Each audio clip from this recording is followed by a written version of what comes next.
Witness a crisis of courtesy on the plane ride seen round the world between New Orleans and Charlotte. The woman who recorded it apparently reclines her seat for a second time during the American Eagle American Airlines flight. Then the man in the last row starts hitting the headrest. Twitter posts say she wasn't satisfied with the response of American Airlines, and now the social media machine is on board. Comments support and criticize both passengers and call out the airline industry for packing people on planes.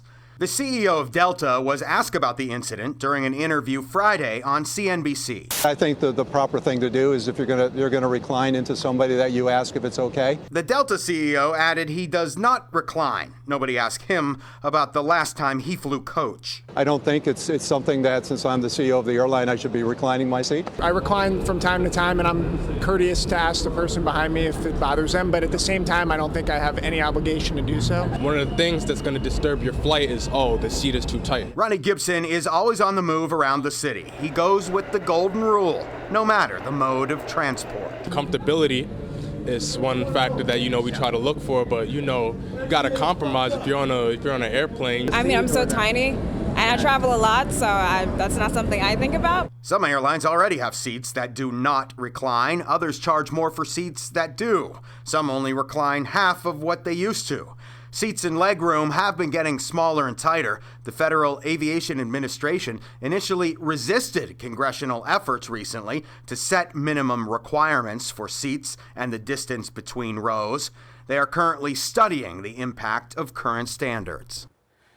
And currently in the U.S. Senate, there is a bill proposed by some Democrats that would create an airline passenger bill of rights. That specifically would look at things like fees and cancellations, and then also the size of seats and legroom.